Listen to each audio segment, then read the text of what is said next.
Hey, how's it going, guys? Welcome to another video. This is my recap for Sunday Stock Picks Week 5.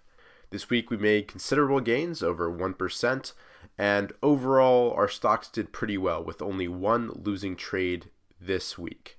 As I said, we sold KL on the open on Monday, which was unfortunately not the best result because the stock market gapped up considerably on the Monday, but KL actually gapped down considerably and moved back up these past couple of days. So instead of getting our 20% gain, which was where our stop loss value was, we actually sold for 14.89%.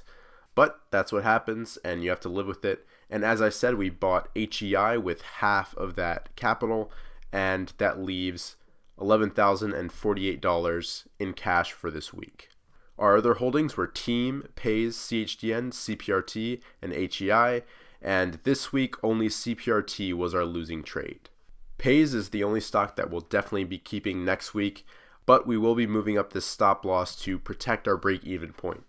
And if you're curious as to when and how I move up my stop losses, make sure you check out the video that I'll be posting next week where I discuss my entire stop loss strategy.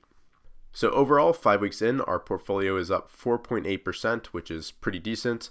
Our daily average is 0.2%, and our yearly projected annual return is 54%, which is as good as you can hope for.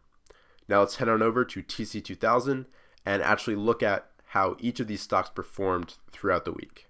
So first, looking at Team, you can see that after the green dot indicator this past Friday, it has increased somewhat, but the volume isn't exactly what I'm hoping for.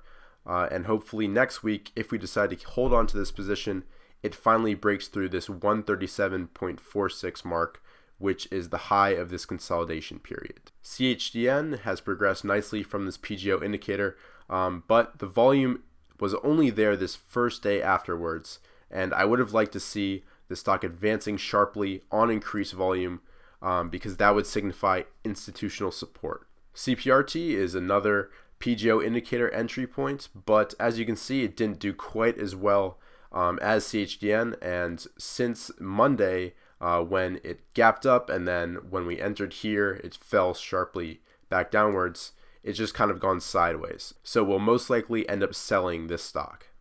HEI has also mostly gone sideways this week, and we'll most likely sell this position since there's better options out there. Now looking at KL, you can see that this Monday there was the gap down that I was talking about earlier, as many other traders were also trying to take profits at this point. This kind of reinforces the idea that I need to improve my selling into strength strategy, because if I sold right here, I would be selling as the stock is still moving up and reaching my target of 20-25%. So that's just something that I can work on, and that's what I've learned from this trade. Finally, looking at our winner from this week, Pays, you can see after this enormous volume right here, it continued to move up this past Monday, and after a shakeout right here, which almost hit our stop, but not quite, it's continued to move up, and so far we are up 11.33% on this position. I also want to point out just this incredible relative strength versus the SPY. You can see all the way starting from Tuesday 5/14, as the general market was moving downwards, it was actually still increasing. So it would have been smart to enter back here, but it wasn't quite on my radar then. But I still like that the relative strength is still increasing and is actually close to making new highs. So once again, here are the results for this week's trading period. Very happy with the results once again.